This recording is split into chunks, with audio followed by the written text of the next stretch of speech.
We continue this evening's press conference. We have head coach Pascal Jansen. If you have any questions, please raise your hand. We're starting with Matt. Hey, Coach. Matt. Hi.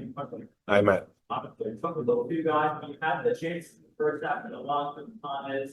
Obviously, are going to this chance. Just talk about how important it is to get those goals, especially if it's about really throwing the Yeah, two huge moments for us. I was just looking at the chances for us and the chances we conceded. I must say, first of all, congratulations to Philadelphia because they won it this year, so that's a big achievement. But getting back to the chances, there were a few ooh and ah moments from their side, from set pieces. The biggest chance they created was from a transitional moment when we lost possession in the middle and they scored the goal. But that happens way at the end of the first half. And like you said, two big moments for us to get ourselves ahead and continue from there. I think overall that could have given us a little more air because they will come for you again, maybe even get a second one. I want to ask about the bench, gets that goal offside, but it's still a bit. What made you bring him on and keep us? Two things. One is Maximo shows in training in the last few weeks, months, that he is more competitive at first team level. So he has more impact throughout the week as well, and his attitude has been outstanding. So he earned this moment. The second reason was because we changed Alonso after 60 minutes and determined to play with a 9.5 situation with Nico and Maxi, and I wanted to keep that intact.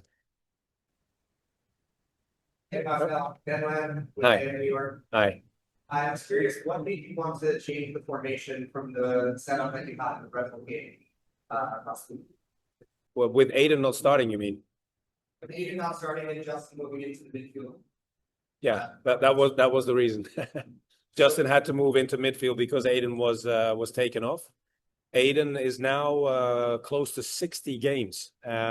He came off the Red Bull game with minor issues. One was his hamstring. So at the beginning of the week, he was taken out of training from precaution, that is. On Friday, he felt 100% again.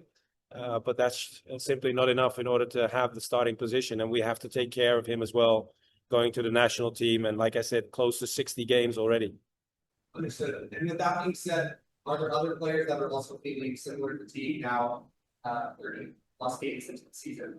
No, like a game like tonight, there is some pressure on them, of course, because it's a championship game.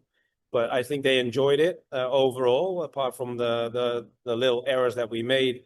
One of them was conceding the goal. But if you play around 30 games in a season, that's normal. That's normal. So now we have to focus on Seattle after the break, make sure we get those 3 points and finish on 59 points and get ourselves ready for the moment that we've been working so hard for. That's the playoffs. So they were lost. Thank you so much. Yeah. Onto the Zoom, we'll go with Scott.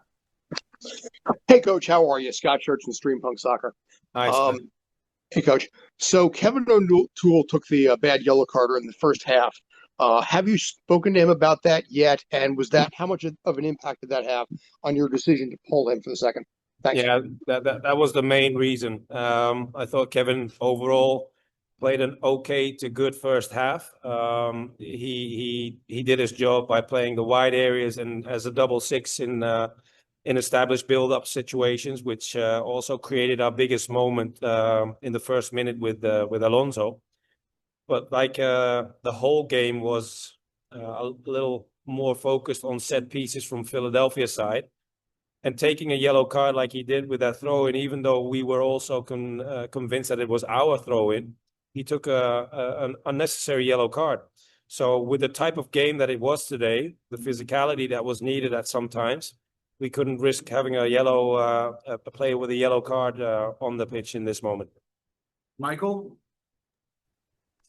Coach, it's Mike Andor from Blue City Radio. Thanks for the time. Hi, Mike. Can you talk to us about your opinion and importance of the Supporter Shield, being that it's different than the leagues you've been in the past? Well, it's interesting because it's a huge compliment for Philadelphia to win it with one game to go. So congratulations to them. Very competitive team. It's a title, but what I do like, and one of the things that has my interest, is to see what happens now, because the Supporters' Shield is won by Philadelphia, but now we're still one game into the season, but then the playoff starts, and then there's a whole new competition, which is familiar in the US, unfamiliar for me, but I'm really looking forward to that phase of the competition. Final one, Jonathan? Hey Pascal, Jonathan Mack, AM New York. Hi, Jonathan. Hey Pascal, this result puts a dent in your top four hopes and leaves your fate out of your hands basically with needing a couple results to go your way in order to get that fourth spot. How disappointed are you in that that fate is taken out of your hands, and how much of an emphasis are you putting on making sure that you guys are playing a home game first when the playoffs start? Well, for us, the main thing is that we didn't get the 3 points today. And as I told your colleagues earlier in the presser, we had the moments in the first half, especially to get ourselves ahead of Philadelphia. We missed out on those moments.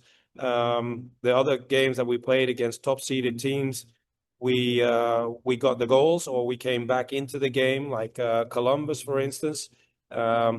And did the job. And today, unfortunately, Philadelphia was able to hold the 1-0, and we were not able to get ourselves back into the game.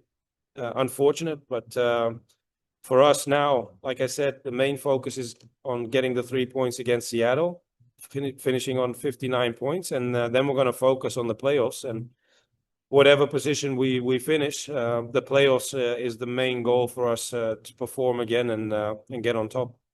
Great. Thank you, everybody.